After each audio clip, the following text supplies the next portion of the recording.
Tasty tasty তরকারি। এটা হচ্ছে রাজবংশীদের প্রিয় খাবার সেকা। আমি বানাতে চলেছি একটা রেসিপি। এটা হচ্ছে রাজবংশীদের খুবই ফেভারিট আর সব সময় এটা চলিত, মানে এই সবজিটা। আর আমি বলতে গেলে যে আমি রাজবংশী খাওয়া অনেকটাই পছন্দ করি, কারণ আমার মা হচ্ছে রাজবংশী আর আমার বাবা হচ্ছে বেঙ্গলি। তো যার কারণে আমি হতে পারি বেঙ্গলির কথা বলি বা বাবার সাথে থাকতে থাকতে আমার বেঙ্গলি ভাষাটাই মানে চলে মুখের ভিতরে, কিন্তু আমি রাজবংশী খাওয়া অনেক পছন্দ করি। তো তার কারণে আজকে একটা সবজি আমি তৈরি করছি, তরকারি। তো ওটা তোমাদেরকে চলো শেয়ার করছি। তো চলো ভিডিওটি দেখতে থাকো, স্কিপ করো না প্লিজ। প্রথমেই আমি কড়াইটাকে গরম হতে দিয়েছি গ্যাসের মধ্যে। তারপরে এইখানে কড়াই গরম হবার পরেই কিন্তু এখানে জলটাকে দিয়ে দিয়েছি। জলটা আর বেশিক্ষণ দরকার নেই, ফুটে যাবে এখনই। তো জলটা ফোটার পরে এখানে আমি বেকিং সোডা ব্যবহার করছি। বেকিং সোডা যেটা ব্যবহার করছি এটাই হচ্ছে মেন এই রান্নার। তো অনেকেই আছে এগুলো কলা গাছের থেকেও হয়, সেকা বানানো হয়, খার পাওয়া যায় বাজারে কিনতে। যারা রাজবংশী তারা চেনে, এখন জানি না বাঙালি কজন চিনে, বাঙালিরাও চেনে, অনেকেই আছে যারা চিনতে পারে। তো এখানে কি কি পাতা ব্যবহার করছি দেখো।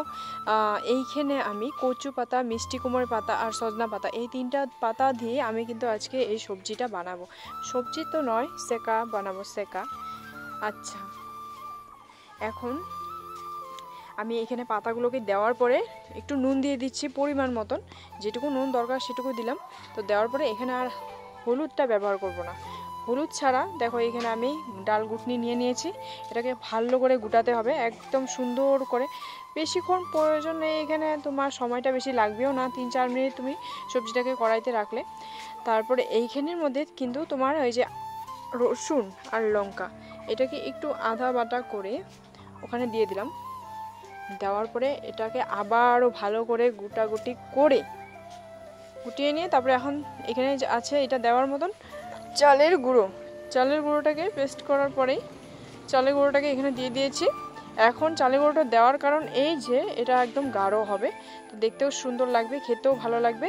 এটাই হচ্ছে রাজবংশীদের প্রিয় খাবার। বন্ধুরা, আমার রান্না করা শেষ। এটার আসল নাম হচ্ছে অ্যাসামিসতে, মানে রাজবংশীরা বলে সেকা, সেকা খার বলে। তো এই সবজিটা ওরা কি সব সময় যে কিছু একটা সবজি বাড়িতে যদি নাও থাকে তো তখন ওরা কিন্তু এই জিনিসটাই খায়। আর এটা তোমরা চাইলে খেতে পারো, কোনো অসুবিধা নেই। এই খাওয়াটা খাওয়া মানে পেটটা ঠান্ডা থাকে আর কি, অনেক ভালো জিনিস।